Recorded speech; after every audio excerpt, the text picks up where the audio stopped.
Ferrari look surprisingly well. Mercedes, did they leave a little more in the bag? Are they sandbagging? And Red Bull, who?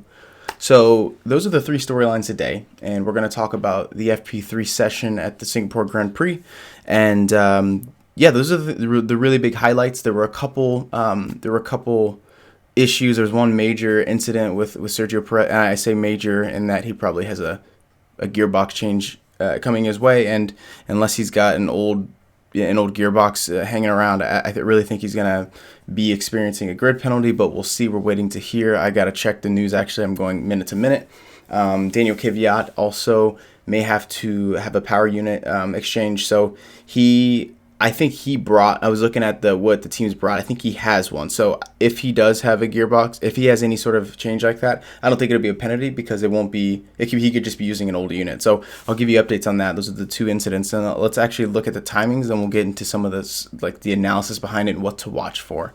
So the times themselves, Leclerc actually leads the session at 138, spot 192 on 15 laps. Hamilton was just behind him at 138.399, and Vettel in third. So it's a 1-3 by Ferrari, which is just, you just wouldn't really expect it. Mercedes is at P4 right now, and then Alex Albon's P5. And you have Max in P6. I'll just round it out. Carlos Sainz and Lando Norris, the two Renaults going back, or the two McLarens going back to back there. And then you got the two Renaults rounding out 9 and 10 with Hülkenberg just in front of Ricciardo. So the thing to comment on there is actually Hülkenberg's been having a little bit better of a weekend, but you saw the first sign of, okay, Ricciardo's picking it back up when they ran their quali sims.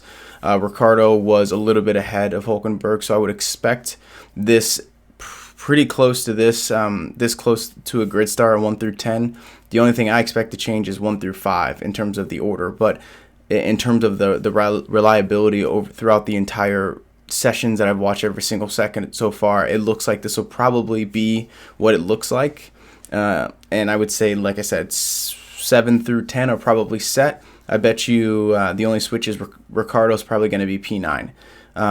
Carlos Sainz looks shockingly well. He gave an interview saying he wasn't really thinking the McLaren was going to do that great. I talked about that in the last session, but the big news from today is actually Hamilton had a spin. So you think about the errors he's getting out of his system. Hamilton had a spin at turn 2 on a brand new set of softs, which is not particularly major news. That if you're going to spin, it's probably going to be on these twitchy, new, fresh, sleek tires. So I don't really think that's a sign of more issues to come, but you see Leclerc and Vettel pipping each other. So it was a close session throughout the entire time. Valtteri, I think, is Valtteri's a great driver. I don't want to speak to his character, but it just seems like one of those drives and one of those sessions where it's like, yeah, Valtteri's in the Merc. Worst case scenario, he'll come up the rear, but he doesn't really seem like a challenger in terms of a race win. It really does come down to Hamilton, and the only wild card is where's Red Bull? They're right now they're 5th and 6th. Actually, Albon's ahead of Verstappen. Sergio Perez, when he made contact with the wall at turn 22, it was a pretty big contact. He was anxiously waiting. He punctured the tire, basically split it off, and barely had it hanging on when he limped back in.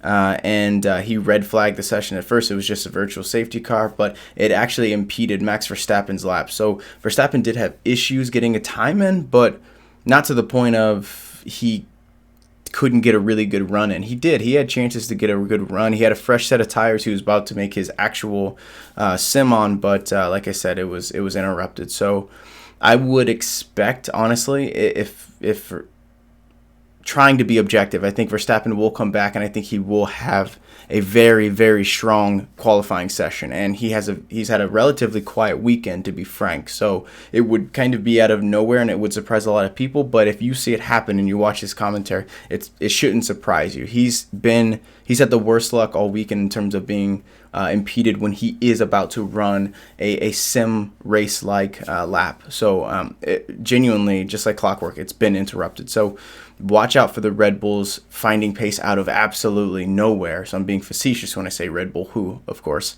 But yeah, in terms of the storylines, those are the big storylines, and I don't expect the grid to change much. And we'll see what happens in the quality session, but it's going to be really close. This wasn't P3 is typically quote unquote shorter because, you know, not everyone's running. They're waiting for the right conditions. It's usually about the time that we're going to actually be racing in race-like conditions. So, you know, they wait till the 40th minute mark when it's closer to the time. So not much going on, shorter session, and yeah, don't expect much to change. So we'll see you back here.